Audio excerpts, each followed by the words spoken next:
بسم اللہ الرحمن الرحیم۔ ہمارے گاؤں میں رواج تھا کہ جب بھی کسی کی بارات آتی تو اسے مٹی میں کانٹے لگا کر مارتے تھے۔ میری شادی ہونے لگی تو میں نے سختی سے امی سے کہا، امی دلہا لوگوں کے ساتھ ایسے نہیں کرنا۔ امی نے بہت سمجھایا، ارے میری بچی اگر یہ نہ ہوا نا تو کچھ بہت برا ہو جائے گا، لیکن میں نہ مانی۔ اب بارات آئی تو اسے ایسے ہی اندر لے آئے۔ میں خوش تھی کہ سب نے میری بات مان لی، لیکن میرے پیروں تلے سے زمین نکل گئی، کیونکہ جیسے ہی نکاح ہونے لگا اسی وقت شوہر۔ میرا نام نمرا ہے۔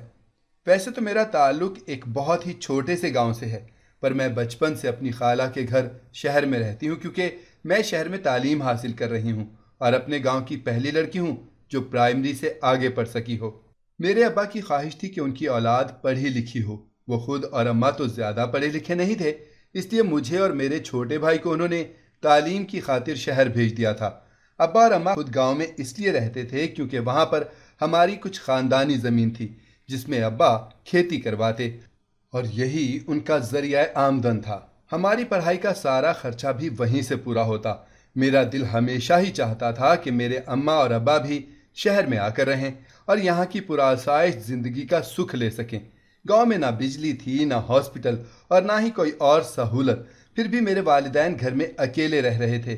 میں جب بھی ابا کو شہر میں گھر بنانے کا کہتی تو وہ ہمیشہ یہی جواب دیتے کہ پتر میں پڑھا لکھا تو نہیں ہوں کہ شہر میں گزارا کر سکوں، اسی لیے گاؤں میں رہتا ہوں اور محنت کرتا ہوں تاکہ اپنے بچوں کو شہر میں رہنے اور اچھی تعلیم کے لیے ضرورت کے مطابق پیسے دے سکوں۔ ابا کی باتیں سن کر اور ان کو کھیتوں میں محنت کرتا دیکھ کر مجھے بہت دکھ ہوتا، اس لیے میری کوشش تھی کہ میں شہر میں پڑھائی کے ساتھ ہی کوئی کام یا جاب کر لوں تو اماں ابا کو بھی شہر بلا لوں گی، کیونکہ ان دونوں کی بڑی عمر اور صحت کی مجھے ہمیشہ ہی فکر لگی رہتی تھی۔ میری خالہ بہت اچھی اور نیک سیرت خاتون تھی۔ ان کا ایک ہی بیٹا تھا جو باہر کے ملک میں نوکری کرتا تھا، ہر مہینے اپنے والدین کے لیے اچھی خاصی رقم بھجواتا تھا۔ وہ لوگ کافی خوشحال زندگی بسر کر رہے تھے اور بیٹے کے دور ہونے کے باوجود اکیلا پن نہیں تھا، کیونکہ خالہ اور خالو نے ہم دونوں بہن بھائیوں کو بچپن سے ہی ساتھ رکھا ہوا تھا۔ ویسے تو میری خالہ بھی گاؤں سے ہیں، پر خالو شہر سے ہیں اور اچھے خاصے پڑھے لکھے بھی ہیں۔ خالو کا اپنا بھی اچھا خاصا کاروبار چل رہا تھا، پر طبیعت کی وجہ سے وہ اب زیادہ وقت نہ دے سکتے تھے، اس لیے ان کے بیٹے نے ان کو کام کرنے سے منع کر دیا اور اب سارا خرچہ بھی وہی بھیجتا تھا۔ یہی سب دیکھ کر ابا کو بھی اپنی اولاد کو پڑھانے کا خیال آیا کہ تعلیم کے ساتھ زندگی کتنی آسان ہو جاتی ہے، پر اماں کو میرے پڑھنے سے اور شہر میں اپنے سے دور رکھنے پر بہت اعتراض تھا۔ ان کو لگتا تھا کہ عورتوں کو بھلا پڑھ لکھ کر کیا کرنا ہے، وہ تو بس گھر اور کچن ہی سنبھالنے کے لیے ہوتی ہیں۔ میری ماں بہت سادہ قسم کی خاتون ہیں، انہیں یہ اندازہ تک نہیں کہ آج کے دور میں گھر چلانے اور بچے پالنے کے لیے بھی تعلیم بہت ضروری ہو گئی ہے۔ وہ تو ان کا دور تھا جب نانیاں، دادیاں اور گھر کے سب افراد مل کر ایک بچے کی تربیت کا خیال کرتے تھے۔ آج کے اس مصروف ترین دور میں جہاں والدین تک کے پاس اتنا وقت نہیں، وہاں پر بغیر پڑھے لکھے زندگی گزارنا کتنا مشکل ہو سکتا ہے، یہ بھلا میری امی بیچاری کو کون سمجھائے۔ خالہ بہت سمجھدار تھیں، انہوں نے ہی امی کی سوچ کے باوجود ضد کر کے مجھے اپنے پاس رکھا ہوا تھا۔ خالہ ویسے بھی مجھے اپنی بیٹیوں کی طرح رکھتی تھیں، انہوں نے کبھی مجھے امی کی کمی محسوس نہیں ہونے دی، پر پھر بھی ماں تو ماں ہوتی ہے۔ جب بھی موقع ملتا میں گاؤں آ جاتی تو اماں سے دور جانے کا دل ہی نہ کرتا۔ گاؤں کی زندگی میں سہولیات کی کمی کے باوجود ایک کشش تھی جو مجھے اپنی طرف کھینچتی تھی۔ چھٹیاں ختم ہوتے ہی فوراً خالہ کا فون پہ فون آنا شروع ہو جاتا۔ خالہ کی بے پناہ محبت دیکھ کر امی مطمئن ہو جاتی کہ بیٹی مجھ سے دور سہی پر بہت پیار کرنے والی خالہ کے پاس ہی ہے۔ میں نے سوچ لیا تھا کہ اس بار شہر واپس جا کر خالو سے بات کروں گی کہ مجھے کوئی جاب دلوانے میں مدد کریں تاکہ میں امی بابا کے ساتھ رہ سکوں۔ بچپن میں تو اکیلے ہی مجھے خالہ کے پاس رہنے میں بہت مزہ آتا تھا، پر جیسے جیسے میں بڑی ہونے لگی اور میرا چھوٹا بھائی بھی یہاں پر آ گیا، تب سے مجھے اب اپنے والدین کی بہت فکر ہونے لگی تھی۔ میں گاؤں سے روانہ ہوئی تو شام کو خالہ کے گھر پہنچی۔ گاؤں سے آ کر پہلے دن میں تھوڑی اداس ہو جاتی تھی، اس بات سے خالہ اچھی طرح واقف تھیں، اس لیے یہ ہمیشہ کا ہی معمول تھا کہ جب بھی میں گاؤں سے واپس آتی اس رات ڈنر ہم باہر کرتے اور باہر گھومنے پھرنے جاتے۔ چھوٹی چھوٹی خوشیوں کا خیال رکھنا میری خالہ کی خاص عادت تھی اور اس دور میں ایسے رشتہ دار ملنا کسی نعمت سے کم نہیں تھا۔ مجھے تو جیسے دو سگی ماؤں کا پیار ملا تھا۔ ڈنر کرنے کے بعد ہم بہت دیر تک گھر لوٹتے تھے اور میں کافی تھک چکی تھی، اس لیے آتے ہی سو گئی۔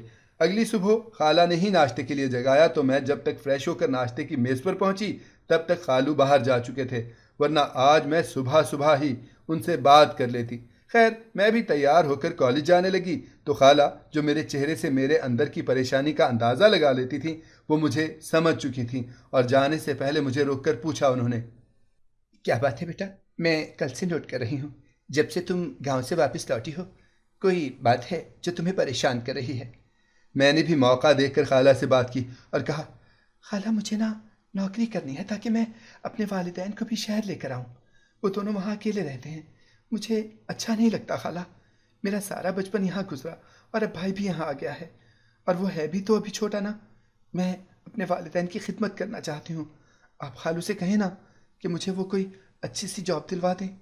خالہ کو میری خودداری تو بہت پسند آئی پر وہ تھوڑی اداس بھی ہو گئیں۔ مطلب یہ ہے میری بچی کہ تم اب میرے پاس نہیں رہو گی؟ اگلے دن خالو نے مجھے مبارکباد دیتے ہوئے بتایا کہ میری بات ہو گئی ہے، اب جلدی تم اپنے والدین کو شہر بلا سکو گی۔ میں بہت خوش ہوئی، خالو کا شکریہ ادا کیا اور خوشی میں خالہ کے گلے لگ گئی۔ خالہ نے میرا ماتھا چومتے ہوئے کہا، بھائی اس معاملے میں تمہاری امی اور میں دونوں ہی بہنیں بہت خوش قسمت ہیں کہ ہمارے بچے ہماری اتنی فکر کرتے ہیں۔ پر مجھے بھی یہ فکر تھی کہ امی اور بابا کو شاید میرا جاب کرنا اچھا نہ لگے، اور میرا اندازہ بالکل صحیح نکلا۔ جب رات کو میری ان سے فون پر بات ہوئی تو بابا نے صاف منع کر دیا، پتر پڑھائی کے ساتھ نوکری کا بوجھ اٹھانے کی کوئی ضرورت نہیں ہے، ہم نے تمہیں پڑھنے کے لیے بھیجا ہے، کمانے کے لیے نہیں میری بچی۔ اور اماں نے تو یہ تک کہہ دیا، اگر اتنی ہی پڑھائی کر لی ہے نا تو اب واپس آ جاؤ، میں رشتہ دیکھ کر تمہاری شادی کرواؤں۔ میں مایوس ہو گئی، یہ کوشش تو بالکل ناکام ہو چکی تھی۔ اتنا پڑھنے اور ڈگریاں لینے کا بھلا کیا فائدہ جب میں اپنے والدین کو کوئی سکھ نہیں دے سکتی؟ انہیں تو گاؤں سے نکلنے کا کوئی خیال ہی تک نہیں تھا۔ جلد ہی میری پڑھائی بھی پوری ہونے والی تھی اور صاف ظاہر تھا کہ تعلیم مکمل ہونے کے بعد مجھے گاؤں ہی جانا تھا، اور کچھ ہی مہینوں بعد یہ بھی ہو گیا۔ واپس آئی تو گھر میں ایک جشن کا عالم تھا۔ میرے بابا کی محنت رنگ لائی تھی، ان کی بیٹی ڈگری لے کر گاؤں پہنچی تھی، بھائی ابھی بھی خالہ کے پاس تھا۔ کچھ دن تو میں نے جی بھر کر آرام کیا اور کچھ دن گاؤں کے رشتہ داروں کی دعوتیں رہیں۔ اسی طرح 1-2 ماہ گزر گئے اور اس کے بعد امی کو میری شادی کی فکر لگ گئی۔ تھوڑی بہت بات نکلی تو گاؤں والوں کی طرف سے ہر روز ہی کوئی نہ کوئی رشتہ لے کر آ جاتا۔ ویسے تو میرے لیے سبھی گاؤں والے قابل احترام تھے، پر میں شادی کا فیصلہ اتنی جلدی نہیں کرنا چاہتی تھی۔ مجھے شوہر بھی اعلیٰ تعلیم یافتہ ہی چاہیے تھا، جو کہ شاید اس گاؤں سے ملنا مشکل نہیں بلکہ ناممکن تھا، اور دور کہیں امی مجھے پسند کرنے نہیں دیتی۔ میں پریشان ہو گئی، مجھے امی بابا کو بھی یہاں سے لے جانا تھا۔ امی شوگر کی مریضہ تھیں اور ہر مہینے چیک اپ کے لیے انہیں زبردستی شہر لے جانا پڑتا تھا۔ وہ تو ویسے بھی ڈاکٹر، ہاسپٹل اور دوائیوں کے نام سے ہی خفا ہو جاتی تھیں۔ انہیں یقین بس دیسی ٹوٹکوں اور دیسی علاجوں پر تھا۔ جب سے میں واپس آئی تھی زبردستی ہی انہیں اپنی روزانہ کی میڈیسن کھلاتی، اس سے پہلے تو انہوں نے دوائی نہ کھا کر اپنی صحت خراب کر دی تھی، جس کی ہی وجہ سے مجھے وہاں پر بھی ان کی فکر لگی رہتی تھی۔ اور میرے واپس آنے کے بعد جیسے کچھ بہتر ہوئیں تو میری شادی کی فکر لے کر بیٹھ گئیں۔ بھائی ابھی بہت چھوٹا تھا، بھلا میں کیسے ان کو اکیلا چھوڑ کر جا سکتی تھی؟ اس لیے میں نے بھی شرط لگا دی تھی کہ شادی کروں گی تو صرف شہر کے لڑکے سے، اور وہ بھی تب جب آپ لوگ بھی شہر چلو گے۔ بابا تو ویسے بھی میری ہر بات مانتے تھے، ضد تھی تو صرف امی کی کہ بیٹی کی شادی گاؤں میں یہاں کی رسموں اور رواجوں سے ہی کروں گی۔ ان کا ماننا تھا کہ جو شادیاں رواجوں کے خلاف ہوتی ہیں ان سے خوشحالی نہیں ملتی، اور ہمارے بزرگوں کی بنائی گئی رسمیں ہمارے لیے ان کی دعاؤں کا کام کرتی ہیں اور خوشحالی لاتی ہیں۔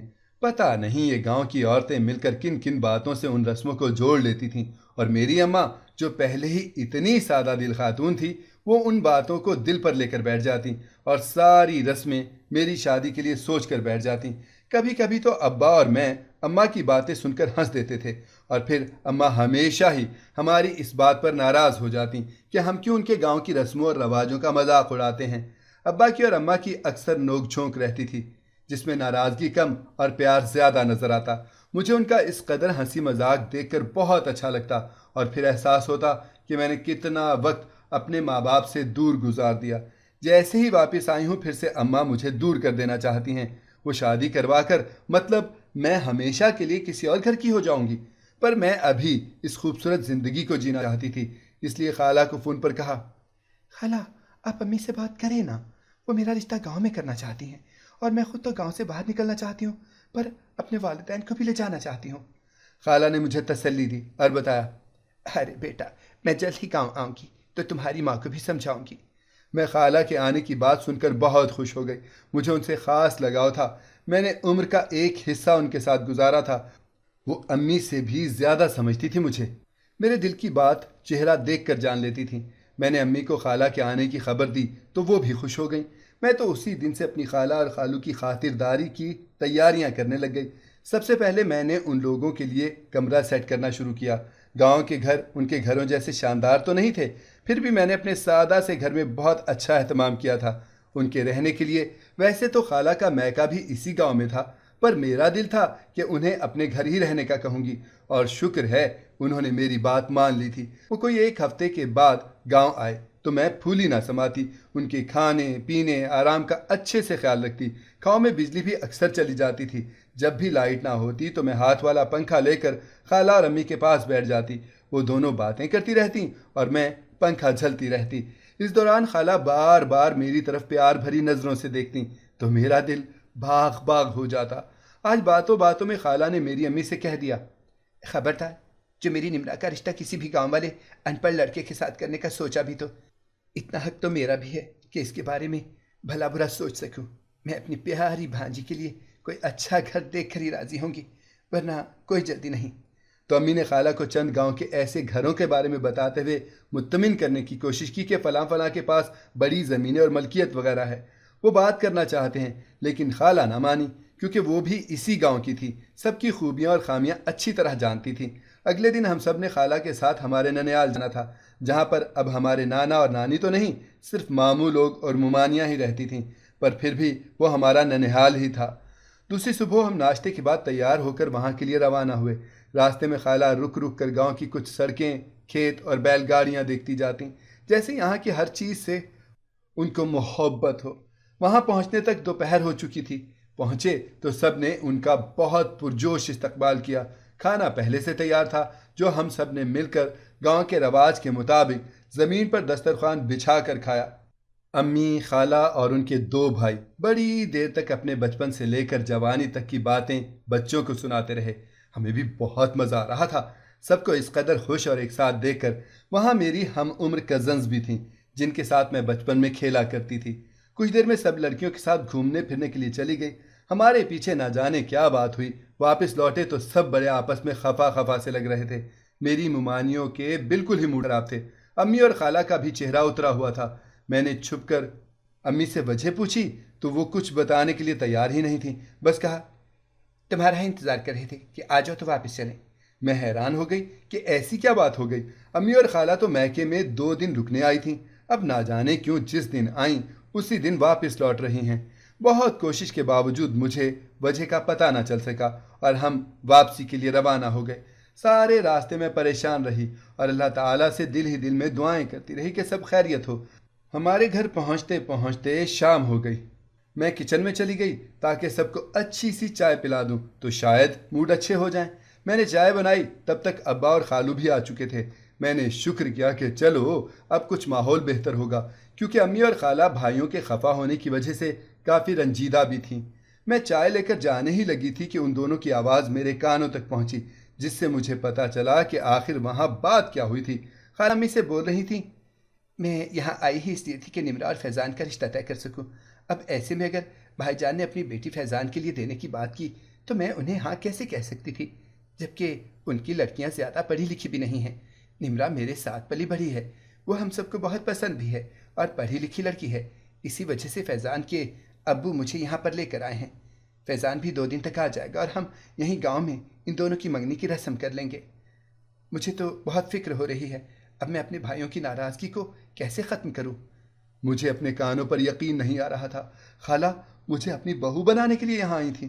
میرا دل اس بات سے بہت خوش تو تھا کیونکہ میں خالہ اور ان کی فیملی سے پہلے سے بہت محبت کرتی تھی، پر رشتہ داروں کی ناراضگی کی فکر مجھے بھی ہو رہی تھی۔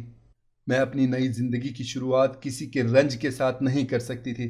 پر اللہ پاک کا بہت بہت شکر ہے کہ خالہ نے فیضان کے آتے ہی ابو اور خالو کو ماموں جان کے ہاں بھیجا اور وہ دونوں میرے ماموں لوگوں کو منا کر لے آئے۔ میں فیضان کو دیکھ کر بہت خوش تھی۔ وہ بھی بہت زیادہ ہینڈسم اور ہائی ایجوکیٹڈ لڑکا تھا۔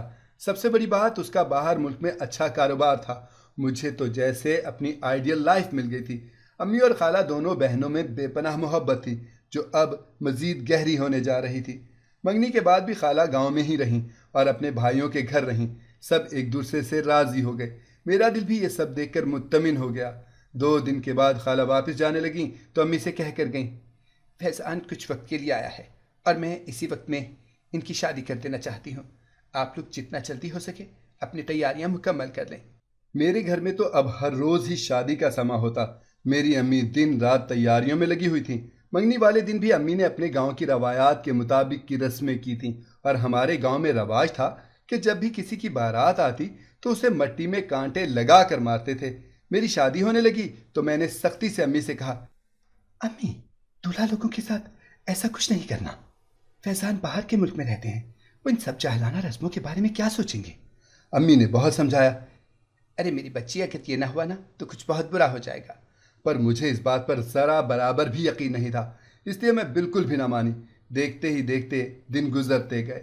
شادی کا وقت بہت قریب آنے لگا۔ خالہ کی ہر روز ہی فون پر مجھ سے بات ہوتی کہ تیار ہو جاؤ، میں فیضان کے ساتھ تمہیں بھی باہر بھیج دوں گی۔ اب میں نہیں چاہتی کہ میرا بیٹا پرائے دیش میں مزید اکیلا رہے۔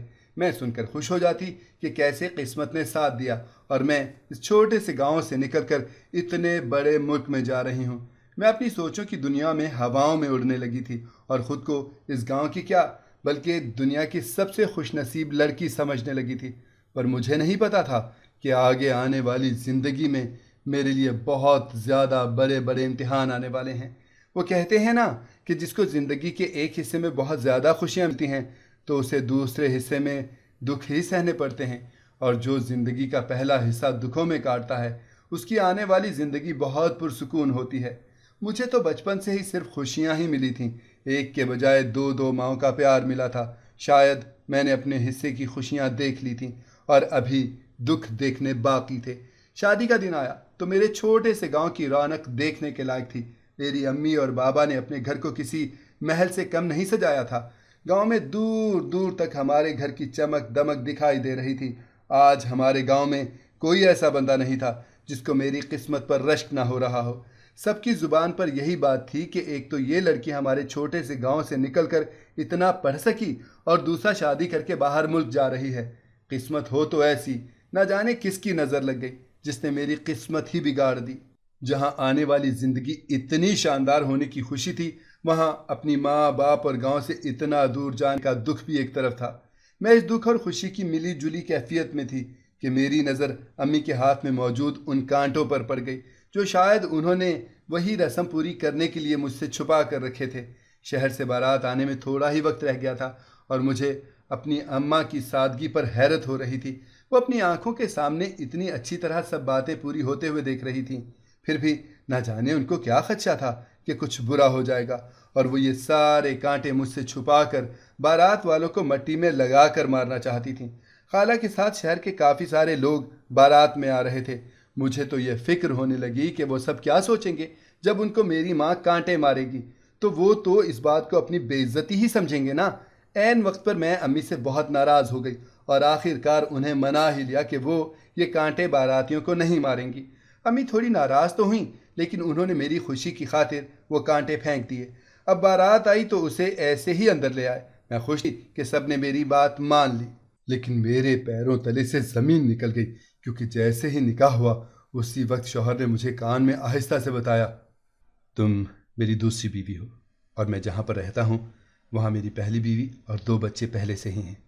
یہ الفاظ سنتے ہی میری تو زمین و آسمان دونوں ہی ہل گئے، ایک خاموش بت بن کر رہ گئی۔ میری آنکھوں سے زار و قطار آنسو جاری تھے۔ نہ تو مجھ میں کچھ بولنے کی ہمت تھی اور نہ ہی کچھ سننے کی سکت۔ اب میرے ہاتھ کچھ بھی نہیں تھا، نکاح بھی ہو چکا تھا۔ اگر کچھ کہنے کی کوشش کرتی تو میرے سامنے امی اور خالہ کے خوشباش چہرے آ جاتے جو بار بار ایک دوسرے کے گلے مل کر مبارکبادیں دے رہی تھیں، تو دوسری طرف میری ممانیوں کے وہ ناراضگی بھرے لہجے جو میری امی اور خالہ کے ساتھ اس رشتے کے ہونے کی وجہ سے تھے۔ میں اسٹیج پر فیضان کے ساتھ بیٹھی خود کو کتنی تنہا محسوس کر رہی تھی۔ اس نے مجھے کتنا بڑا دھوکہ دے دیا۔ کاش یہ پہلے بتا دیتا اور ہمارا نکاح نہ ہوتا، پر اب تو ساری بات میرے ہاتھ سے نکل چکی تھی۔ میں اس کی بیوی بن چکی تھی۔ میں سب کے چہروں سے وہ خوشیاں نہیں چھیننا چاہتی تھی، اس لیے میں چپ تھی اور ساری تکلیفیں اپنے اندر ہی برداشت کر رہی تھی۔ شادی کی تمام رسمیں مکمل ہوئیں، بارات روانہ ہوئی اور اس کے ساتھ ساتھ دلہے کی گاڑی میں مجھے بھی بٹھا دیا گیا۔ میرے علاوہ سبھی لوگ بہت خوش تھے۔ میں بالکل ٹوٹ چکی تھی۔ میں شادی کر کے گاؤں سے بہت دور جا رہی تھی۔ میرے ماں باپ کا پہلے ہی رو رو کر برا حال ہو چکا تھا۔ میں مزید انہیں کوئی اور دکھ نہیں دینا چاہتی تھی۔ فیضان کے گھر پہنچے تو یہاں پر بھی بہت عالیشان بندوبست ہوا تھا۔ میری خالہ مجھ پر واری واری جا رہی تھیں۔ ہمیں کمرے میں لے جایا گیا تو میں نے فیضان سے پوچھا، میرے ساتھ اتنا بڑا دھوکہ کیوں کیا؟ جب آپ شادی شدہ تھے تو پہلے کیوں نہیں بتایا؟ اس نے کہا، میری ماں تم سے اتنی محبت کرتی ہیں کہ تمہارے علاوہ کسی اور کو اپنی بہو کے روپ میں دیکھنا بھی نہیں چاہتی۔ میں نے انہی کی خاطر تم سے شادی کی ہے۔ اگر میں انہیں پہلے اپنی پہلے کی شادی کے بارے میں بتا بھی دیتا تو شاید میری ماں وہ بات برداشت نہ کر سکتی، کیونکہ وہ کئی سال سے مجھے تمہارے ساتھ شادی کا کہہ رہی تھیں۔ ایسے میں انہیں بھلا کیسے منع کرتا؟ اس بات پر بہت دیر تک لڑائی ہوتی رہی، لیکن میں کیا کر سکتی تھی؟ جو ہونا تھا وہ ہو چکا۔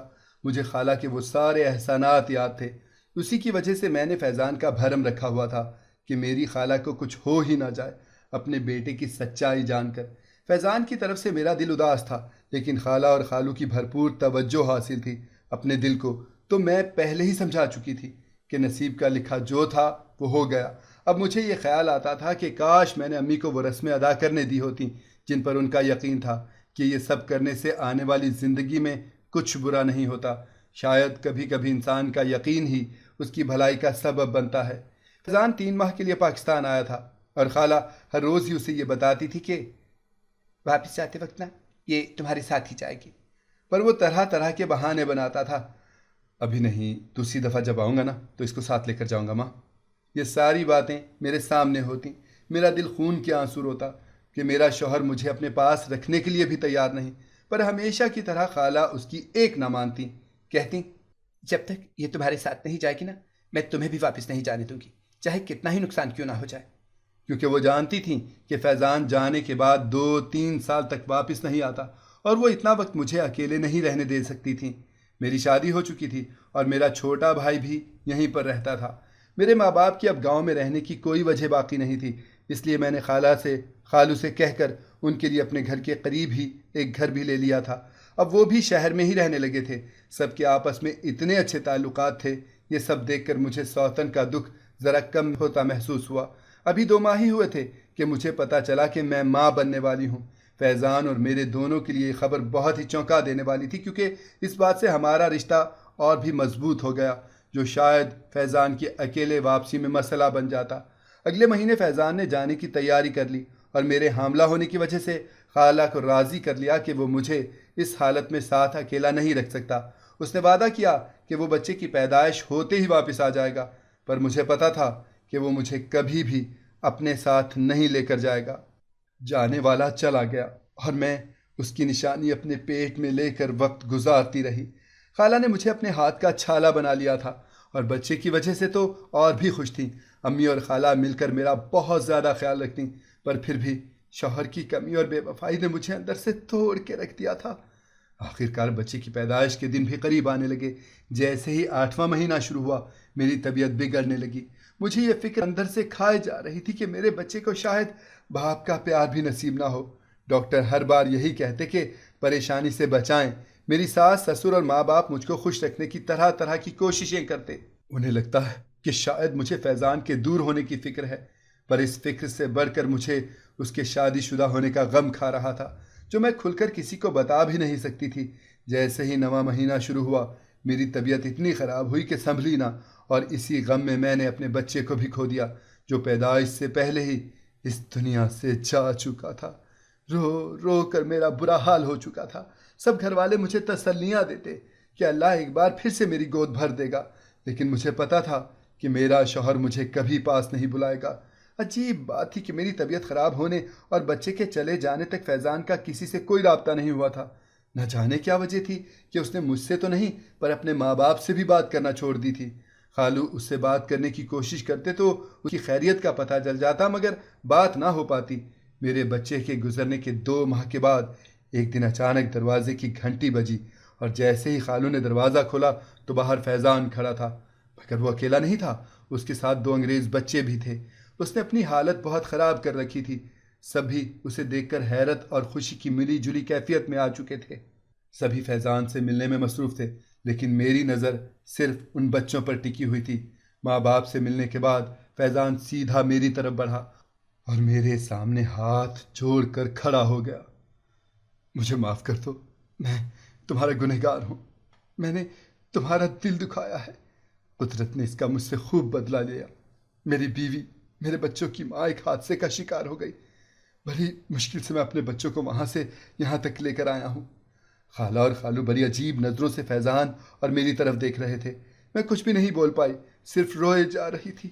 خالہ نے قریب آ کر مجھے سہارا دیا اور فیضان سے لڑنے لگیں۔ بیوی اور بچوں والی بات ہم سے پہلے کیوں چھپائی؟ پر میں نے قسمت کے فیصلے کو قبول کرتے ہوئے خالہ کو لڑنے سے روکا اور بتایا، خالہ مجھے ان سب باتوں کا پہلے سے علم تھا۔ میں نے حال ہی میں اپنا بچہ کھویا تھا۔ میں کسی کے بچوں کو کیسے ٹھکرا سکتی تھی؟ اور پھر فیضان کو تو پہلے ہی اپنے کیے کی سزا مل چکی تھی۔ شاید اسی کا بدلہ قدرت نے مجھے یہ 2 بچے دے کر دیا تھا۔ میں ایک بار پھر صبر کے ساتھ اپنے شوہر کا ساتھ نبھانے کا فیصلہ کر چکی تھی۔ اگر آپ کو ہماری کہانی پسند آئی ہے تو ہمارے چینل کو سبسکرائب کریں، لائک کریں، شیئر کریں اور بیل آئیکن پریس کرنا نہ بھولیے گا تاکہ ہماری ہر آنے والی ویڈیو آپ کو بر وقت مل سکے۔